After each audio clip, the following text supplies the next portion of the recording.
Hola, soy el doctor Jotin Ramón Pérez, médico obstetra, ginecólogo y formo parte del grupo docente del grupo CTO. Hoy en día vamos a evaluar el examen nacional de residencias médicas que recientemente acaba de finalizar y vamos a tratar de desglosar una por una las preguntas que corresponden a esta área de obstetricia y ginecología. Podemos comenzar diciendo que la mayoría de las preguntas, por no decir que todas, se responden con el material de apoyo del grupo CTO, así como también de las clases comentadas, los comentarios, valga la redundancia, la docencia y las orientaciones de cada uno de los profesores que pertenecen al área de obstetricia y ginecología del grupo CTO. Comenzamos con la primera pregunta, que pertenece a obstetricia y ginecología. Es bueno resaltar que el 25% del examen nacional de residencias médicas correspondió a preguntas de obstetricia y ginecología, es decir, unas 25 preguntas. Es mucho en comparación con lo que se ha preguntado en otro año y a sabiendas de lo amplio y todo lo que abarca un examen de esta categoría para entrar a una residencia médica en nuestro país. La primera pregunta, cuyo enunciado dice que las maniobras de Leopold se emplean para palpar el feto, para identificar su posición, variedad de presentación y actitud. ¿Cuál afirmación es la correcta? Esta corresponde a la pregunta número 26 del examen nacional de residencias médicas y la respuesta correcta de esta pregunta es la B, primera maniobra, que sirve para identificar el polo fetal que ocupa el feto. Cuando en la página 67, capítulo 23.2, que se habla de las maniobras de Leopold, de manual CTO, ahí se menciona para qué sirve cada una de las maniobras. Recuerden que en las clases le comentamos que la primera maniobra tiene como finalidad ubicar la parte del feto que ocupa el fondo uterino. Y es una maniobra, la primera, que se realiza de forma bimanual, tratando simplemente de ocupar o de ubicar el fondo uterino y ver qué parte del feto ocupa el mismo. Por lo tanto, la respuesta correcta en esa pregunta es la respuesta B. La pregunta número 27, que habla de cuál es el movimiento cardinal del mecanismo del trabajo de parto, el cual cambia de diámetro occipito frontal al suboccipito bregmático de la cabeza fetal. En esta pregunta, la cual fue comentada en las clases, habla de la respuesta correcta, que es la respuesta C, flexión. Y recuerden que cuando hablamos de ese tema, de los mecanismos del trabajo de parto, que hablamos que eran 7, mencionamos la flexión, donde se hacía un cambio del diámetro occipito frontal por el suboccipito bregmático. Y eso se hace a través de uno de los movimientos de los que realiza el feto a su paso por el canal del parto, que es la flexión. Flexión es llevar el mentón hacia el tórax. Y recuerden que la actitud fetal normal es la de flexión. Por lo tanto, la respuesta correcta a la pregunta número 27 de obstetricia y ginecología es la respuesta C, flexión. La pregunta número 28, donde se habla, el enunciado dice de la siguiente manera: si la cabeza fetal dentro del estrecho superior de la pelvis materna con diámetro transversal izquierdo, es decir, ubicado hacia la izquierda, para convertirse en una variedad de presentación occipito-púbica, es decir, para subir a la parte anterior de la pelvis, es decir, subir o ubicarse en dirección a la sínfisis del pubis, ¿cuántos grados de inclinación tiene la cabeza hacia la pelvis? Y ahí la respuesta correcta es la respuesta D, que habla de 90 grados. Aquí, si la variedad de posición está en una variedad transversa, para convertirse o rotar hacia la sínfisis del pubis debe rotar unos 90 grados. Imagínense, recuerden en la división de la pelvis que se habla de una división de 45 grados cada segmento.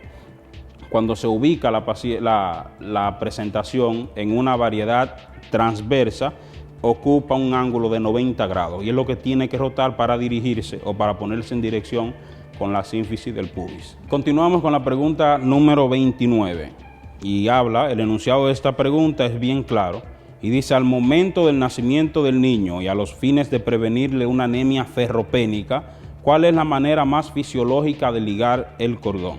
Esta pregunta este enunciado fue comentado durante las clases del examen nacional de residencias médicas durante el programa de CTO. En las clases comentamos que la OMS, dentro del manejo activo del tercer periodo de trabajo de parto, establece como término promedio para ligar el cordón umbilical luego de un parto entre 1 y 3 minutos. Y por consiguiente, el recién nacido no debe colocarse por encima del introito vaginal. Debe colocarse por debajo para tratar de que por gravedad o por difusión simple se establezca o se produzca una anemia ferropénica por el paso de la sangre fetal hacia la placenta o hacia la madre. Es decir, la respuesta correcta en esta pregunta sería la C, que establece que durante 3 minutos con el recién nacido colocado a nivel del introito vaginal. Las demás respuestas hablan durante 1 minuto, es la respuesta A. La respuesta A establece que durante 1 minuto con el recién nacido colocado a 5 centímetros por encima del introito vaginal. No puede ser correcta porque las normas establecen que es a nivel del introito o por debajo. Durante 2 minutos tampoco lo establece porque habla que es de 1 a 3 minutos donde debe realizarse el pinzamiento de cordón, y la respuesta D, que también es incorrecta, habla que durante 5 minutos con el niño colocado 30 centímetros por debajo de la placenta materna. La respuesta correcta sería la C, 3 minutos y colocar el recién nacido a nivel del introito vaginal.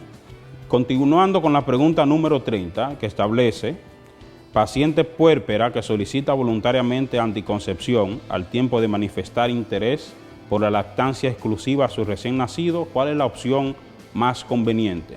Aquí nos están pidiendo elegir un método anticonceptivo y la respuesta correcta es la C, es decir, un anticonceptivo a base de progestágenos, que son las mini píldoras.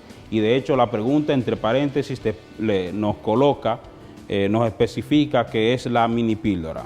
Recuerden que cuando comentamos esta pregunta dijimos que los anticonceptivos a base de estrógeno están contraindicados en la lactancia porque atraviesan y pueden pasar a la leche materna. Por lo tanto, el etinilestradiol no podría ser, el emestrano tampoco. Por lo tanto, la respuesta correcta sería progestágenos o, como bien dice el enunciado, entre paréntesis, la mini píldoras. Continuamos con este análisis, desglose del examen nacional de residencias médicas del año 2019 y pasamos a la pregunta número 31, que corresponde a obstetricia y ginecología.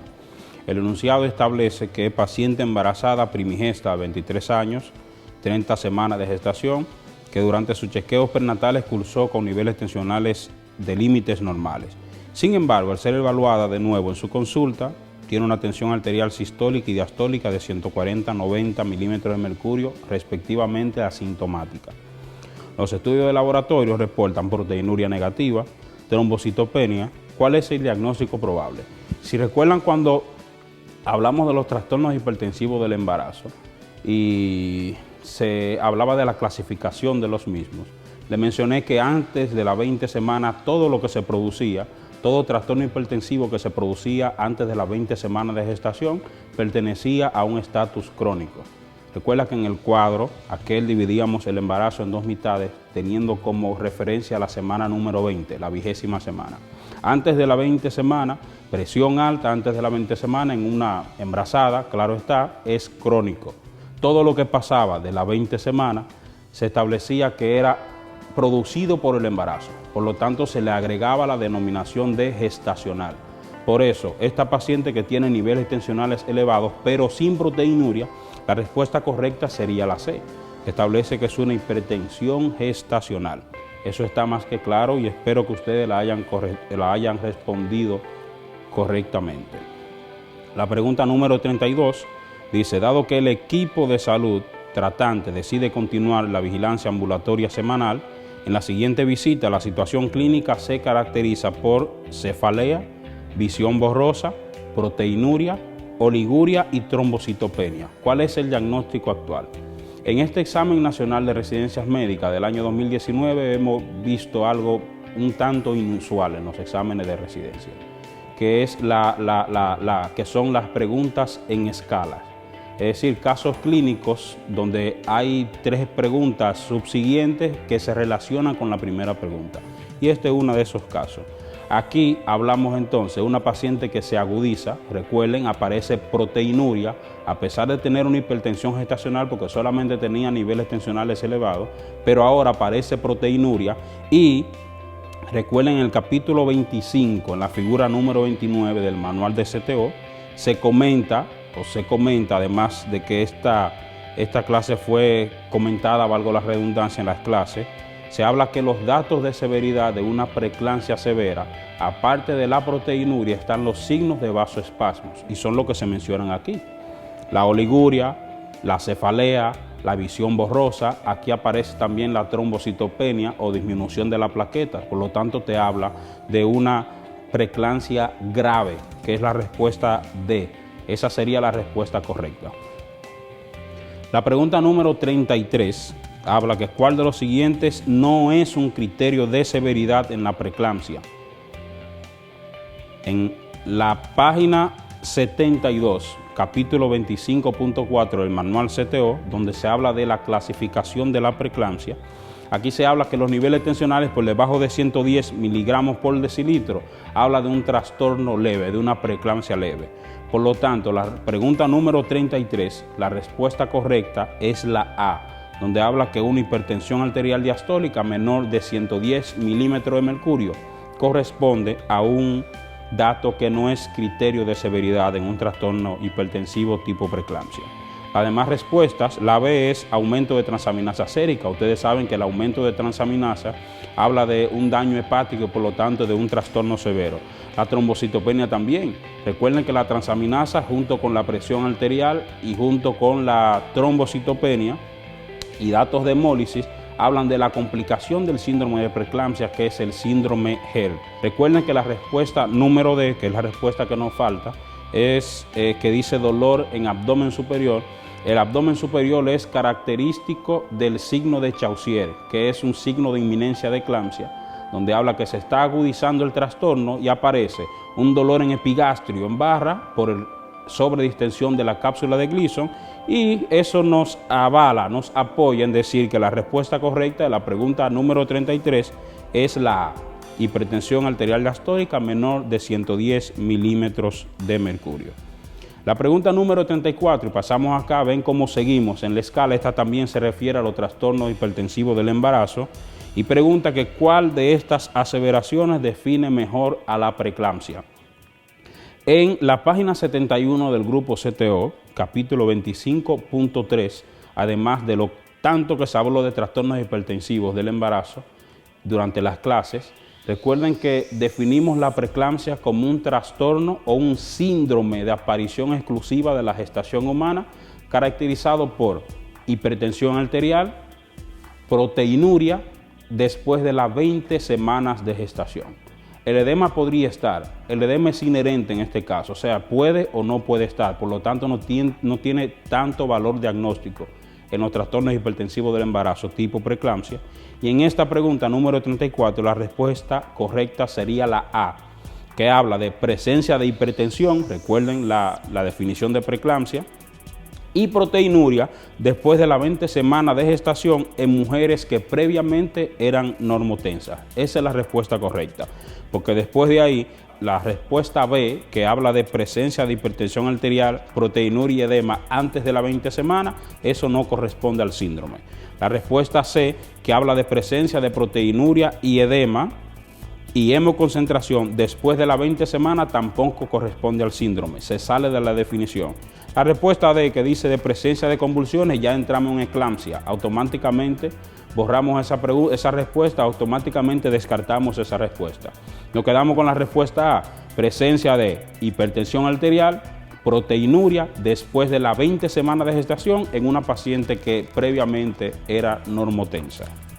La pregunta número 35 establece que durante el trabajo de parto, al realizar un monitoreo fetal electrónico, se observan desaceleraciones tempranas y su interpretación es: si son desaceleraciones tempranas, deben de ser fisiológicas, porque en el capítulo 16.4, página 41, se habla que cuando se realiza una evaluación, los DIPS tipo 1 o DIPS fisiológicos son caídas transitorias de la frecuencia cardíaca fetal de recuperación inmediata y que se relacionan con las contracciones uterinas.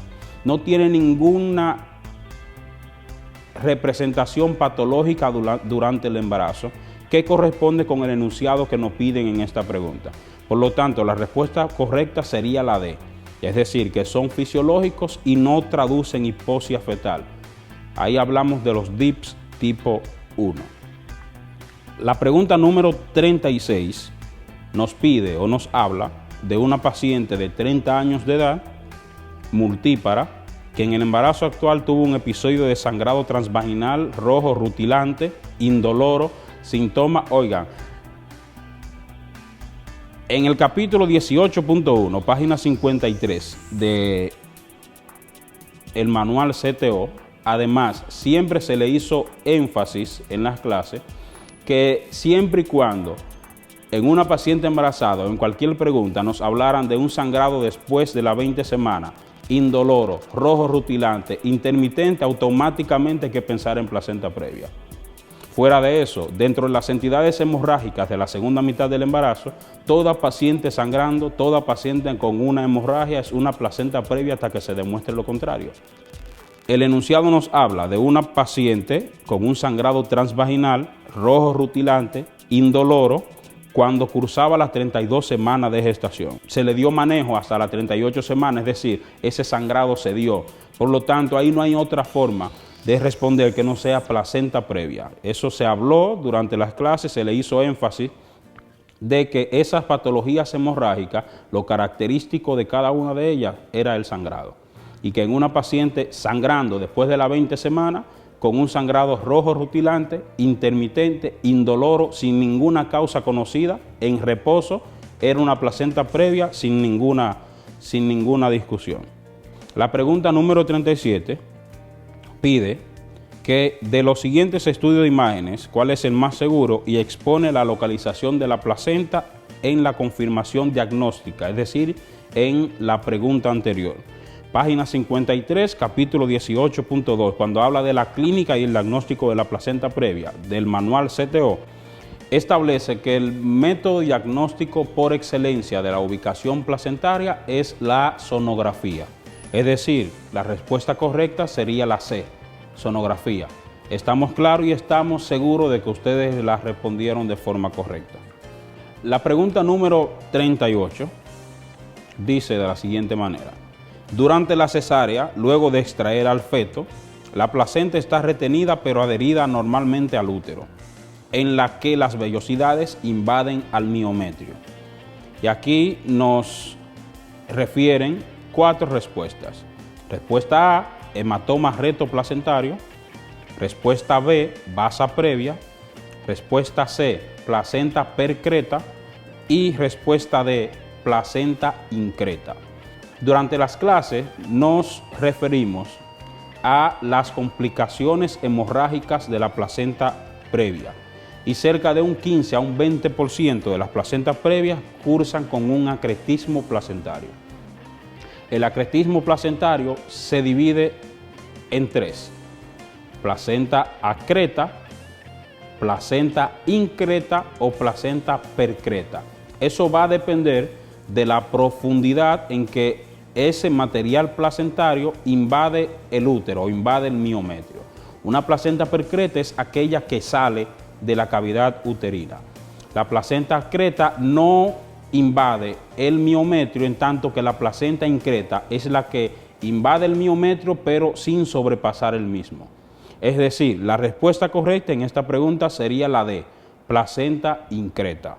La pregunta número 39 habla de una paciente de 30 años de edad, gesta 3, para 2, tipificación sanguínea RH negativo y su pareja es BRH positivo, cursando un embarazo de 39 semanas en labor de parto.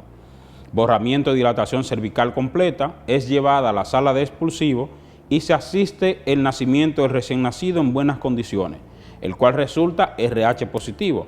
Prueba de Coombs negativa. ¿Cuáles son los pasos a seguir? La respuesta correcta de esta pregunta es la B, pinzamiento inmediato del cordón umbilical, luego administrar inmunoglobulina anti-D a la madre a las 72 horas del puerperio. Durante las clases mencionamos o comentamos que cuando hablamos del manejo activo del tercer periodo del trabajo de parto, que se hablaba del pinzamiento del cordón entre 1 y 3 minutos luego de producirse el expulsivo, hablábamos que eso iba a estar condicionado a si era una paciente RH negativo, porque si la paciente es RH negativo con una pareja RH positivo, podría producirse una isoinmunización al RH. Es decir, acortamos esa posibilidad o reducimos esa posibilidad de producir una isoinmunización en la madre con el pinzamiento inmediato del cordón umbilical. Aunque el test de Coombs de la madre, o sea, test de Coombs indirecto, esté negativo, esa madre califica para administrar inmunoglobulina anti-D por lo menos hasta 72 horas del posparto o del puerperio, para disminuir así el riesgo de padecer una isoinmunización al RH que pueda afectar gestaciones futuras de la madre. La pregunta 40 se relaciona con esta pregunta anterior. ¿Cuál es el análisis de laboratorio capaz de detectar la presencia de anticuerpos inmunes en sangre materna y que debe realizarse en el control prenatal? A toda madre RH negativo se le debe realizar un test de Coombs, que es indirecto. Esa es la respuesta correcta. La respuesta correcta de esa pregunta número 40 es la A, donde habla de test de Coombs indirecto y si el resultado es negativo, se debe repetir entonces a las 20, a las 24 y a las 28 semanas de gestación. Comentamos de eso que el test de Coombs es una prueba de sangre que se realiza a toda madre RH negativo. Y esto pensando en la enfermedad hemolítica o en la isoinmunización de la madre ante una pareja RH positivo. Indispensable para que se produzca una isoinmunización es una madre RH negativo y un padre RH positivo, y que su feto, su recién nacido, también sea RH positivo. La pregunta número 41 habla de una paciente de 25 años de edad con vida sexual activa que manifiesta en el consultorio de la ginecóloga secreción vaginal grisácea, olor a pescado después del coito, y me voy a detener ahí un momentito. Cuando hablamos de las infecciones vaginales durante las clases, y así lo establece también la página 14, capítulo 7.2 del manual CTO, hablábamos o comentábamos que dentro de las pocas patologías o circunstancias que existen en medicina, en el ejercicio de la medicina, donde se permite establecer o implementar un tratamiento de forma empírica sin tener que confirmar un diagnóstico, es en las infecciones vaginales.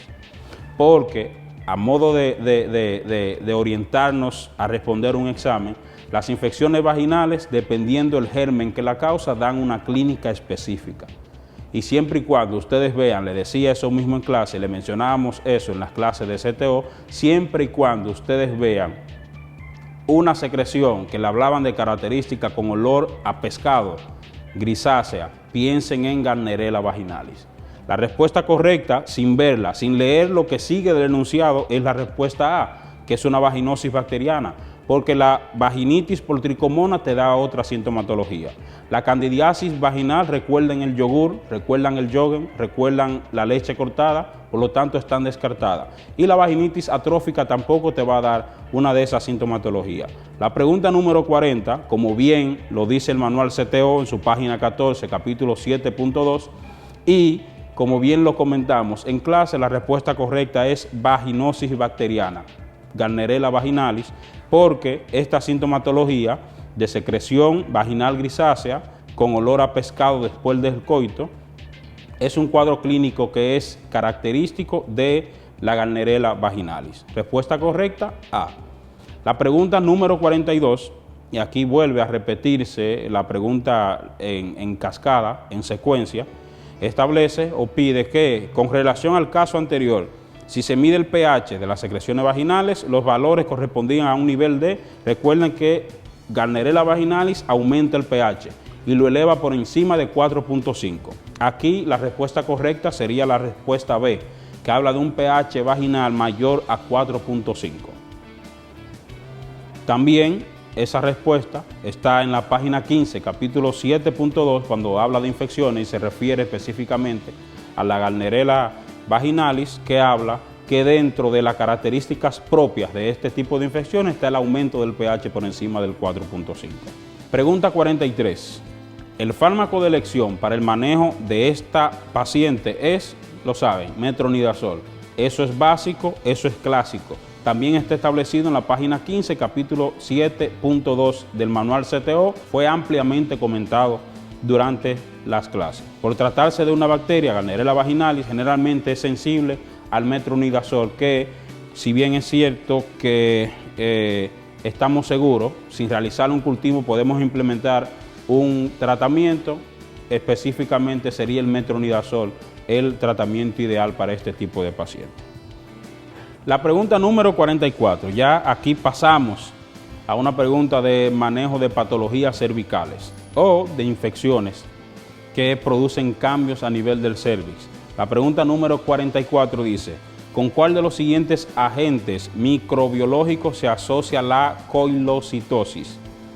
Página 16, capítulo 7.5 del manual CTO. El coilocito es la manifestación clásica de la infección por virus de papiloma humano, siempre y cuando en un reporte de Papa Nicolau o un reporte citológico se vea la palabra coilocitosis, debe relacionarse con virus de papiloma humano. Por lo tanto, la respuesta correcta a esa pregunta sería la A, virus de papiloma humano. La pregunta número 45 nos habla de una femenina de 28 años de edad que se realiza una citología cervical, es decir, un Papa Nicolau, en cumplimiento del programa de prevención del cáncer cervicuterino. El resultado, según el sistema de Bethesda, muestra cambios celulares tipo coilocitosis cervical intraepitelial grado 1. Identifique la categoría a la que corresponde según la lesión. Recuerden, las lesiones cervicales se clasifican en bajo grado y alto grado. Alto grado, simplemente los NIC. Vamos a hablar de los NIC, que son neoplasias intraepiteliales cervicales. Eso lo vamos a dividir en 3 grados. Hablamos de eso claramente durante las clases, la comentamos durante las clases, y en la página 20 del capítulo 10.1 del manual CTO hay un cuadro bien claro, bien específico, que te relaciona las diferentes nomenclaturas como se clasifican las patologías cervicales o lesiones preinvasivas del cervix. NIC, neoplasia intraepitelial cervical, grado 1, 2 y 3. 2 y 3 corresponden a lesiones de alto grado. ¿Por qué? Por la alta probabilidad que tienen de convertirse o progresar a un cáncer. La lesión tipo 1 o neoplasia intraepitelial cervical tipo 1 corresponde a una lesión escamosa de bajo grado. Por lo tanto, la respuesta correcta en la pregunta número 45, relacionando a una coilocitosis cervical intraepitelial grado 1, la respuesta correcta sería la B, lesión escamosa de bajo grado. Pasamos a la pregunta número 46 y nos dice que el puerperio normal es un periodo de transformaciones progresivas, anatómicas y funcionales que hacen regresar todas las modificaciones gravídicas. De las siguientes afirmaciones, ¿cuál es la correcta? Durante la clase comentamos y hablamos del puerperio y definimos el puerperio tal cual lo dice en el enunciado. Es un periodo de transformaciones progresivas de orden anatómico y funcional que hace regresar paulatinamente todas las modificaciones gravídicas. El puerperio, según el tiempo que pasa, se clasifica o se divide en puerperio mediato propiamente dicho, puerperio alejado y puerperio tardío. El inmediato es el que abarca las primeras 24 horas. El mediato o propiamente dicho es el que va hasta los 10 días. El alejado puede llegar hasta los 42 o 45 días y el tardío hasta los 60 días. Las respuestas que nos dan acá son: respuesta A, puerperio mediato, corresponde a la primera 24 horas y se pone en juego los mecanismos hemostáticos uterinos. Lo de los mecanismos hemostáticos pertenece al inmediato, no al mediato. Es decir, esa respuesta es característica del puerperio inmediato, por lo tanto descartable. La respuesta B, que habla de puerperio inmediato, dice que se desarrolla durante los primeros 10 días. La respuesta B, que habla de puerperio mediato, se desarrolla durante los primeros 10 días, descartable automáticamente porque eso corresponde al puerperio mediato o puerperio propiamente dicho. La respuesta D habla de un puerperio inmediato que comprende los primeros 12 días, también es descartable. Por lo tanto, la respuesta correcta sería la C, que habla que el puerperio alejado se extiende aproximadamente a los 45 días del posparto, o a los 45 días del parto. La pregunta número 47, tratando de analizarla o de desglosarla, para mí de forma personal y también dentro del equipo CTO que analizamos la pregunta, es una de las preguntas más difíciles que tiene el área de obstetricia y ginecología en este examen. Esta pregunta establece: la histosia ósea se debe a malformaciones estructurales de la pelvis y alteraciones de los diámetros de los estrechos superior, inferior y a la excavación pélvica. De los siguientes, señale la respuesta correcta. En la página 66 del manual CTO, capítulo 23.1, hay una imagen donde hay una pelvis dividida en diámetros. Recuerden que la pelvis se divide también en estrechos. Dentro de las respuestas, la respuesta correcta, valga la redundancia, sería la A, que nos habla de una estenosis del estrecho superior, que es cuando el diámetro anteroposterior es menor a 10 centímetros y el diámetro transversal o transverso anatómico es menor a 12 centímetros. Si evaluamos esa imagen en el manual CTO, vemos cómo la medida del transverso anatómico no sobrepasa los 13 centímetros. Por lo tanto, todo lo que esté por ahí, por debajo de ese límite del transverso anatómico, se habla de una estenosis pélvica. Al igual que el diámetro anteroposterior, que también se llama conjugado obstétrico, cuando está por debajo de 10 centímetros, se habla de una pelvis que no es adecuada o de una pelvis que no es ginecoide y por lo tanto es una pelvis estrecha que no facilita el paso del producto o del feto a través del canal pélvico para su expulsión. Respuesta correcta A.